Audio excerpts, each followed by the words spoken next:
आप लोग अक्सर देखते हैं कि सरकारी कर्मचारी काम नहीं करते हैं। तो सरकारी कर्मचारी काम क्यों नहीं करते, आइए जानते हैं इसके पीछे का राज। असल में हमारे देश में ऐसे युवा बहुत ही कम हैं जो स्किल्ड हैं, और यही वजह है कि ऐसी सरकारी नौकरियों के लिए लंबी लाइनें लगती हैं जिनमें किसी खास कौशल, किसी खास हुनर या स्किल की कोई आवश्यकता होती ही नहीं। सबसे ज्यादा युवा इन्हीं नौकरियों को पाना चाहते हैं, लेकिन इन सरकारी नौकरियों में तनख्वाह बड़ी अच्छी होती है। सोचिए, आपके पास कोई हुनर नहीं है, कोई स्किल नहीं है, लेकिन तनख्वाह शानदार है। भत्ता भी अलग से मिलता है और ऊपर की कमाई अलग से होती है।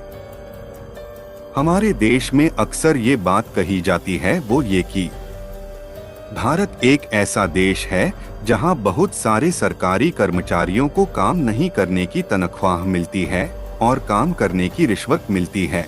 अपने पापा के प्रेम में ये चिवतिया इतना अंधा हो गया है कि एक झटके में इस चमनभार ने छोटे बड़े सभी सरकारी नौकरों की कुशलता, कार्यशैली और चयन प्रक्रिया पर सवाल खड़ा कर दिया।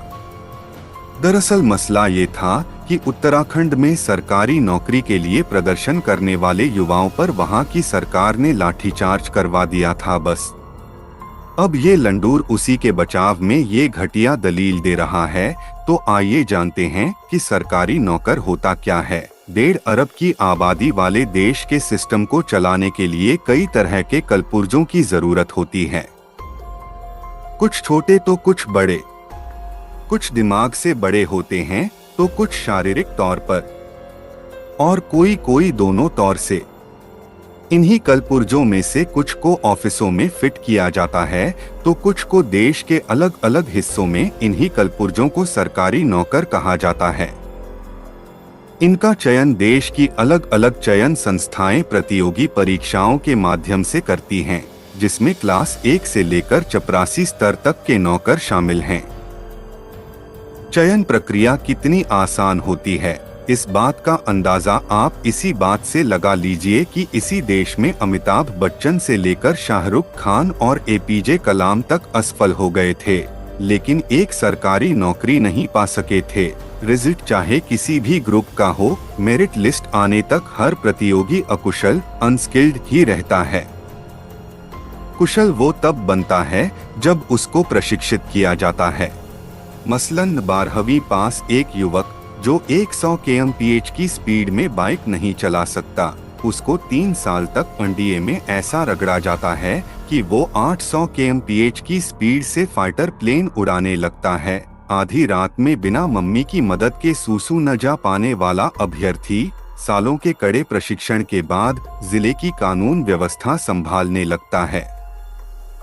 इसके लिए देश में हजारों की संख्या में प्रशिक्षण संस्थान खोले गए हैं, जहां हर प्रतियोगी को उसके ग्रुप, ओहदे और काम के अनुसार सर्वोत्तम प्रशिक्षकों द्वारा सर्वोत्तम माहौल में प्रशिक्षित किया जाता है। प्रशिक्षण पूरा होने के बाद देश सेवा की शपथ देकर इन्हें देश के कोने कोने में भेज दिया जाता है।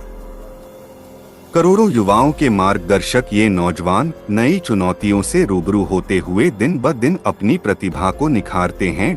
इनके प्रशिक्षण, रहने, खाने, चलने फिरने पर आने वाला हर खर्च देश का करदाता उठाता है।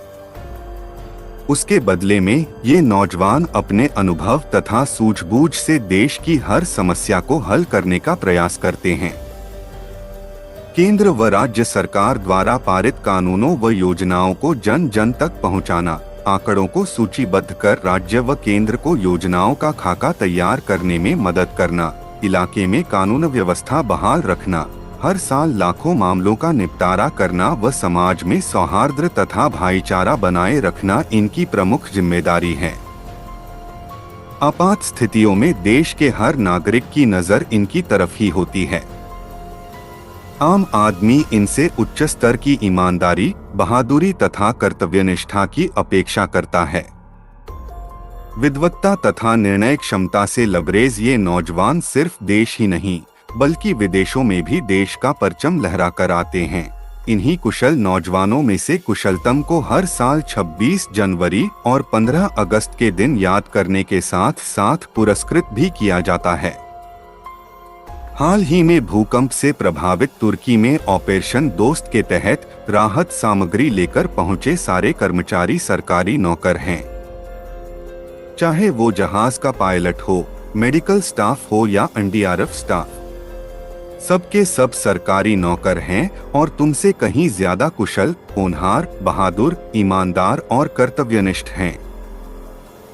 और हाँ, तुम्हारी तरह लोगों को ब्लैकमेल कर और खबर को दबाने के एवज में रातों रात 100 करोड़ कमाने का स्किल इनमें नहीं है।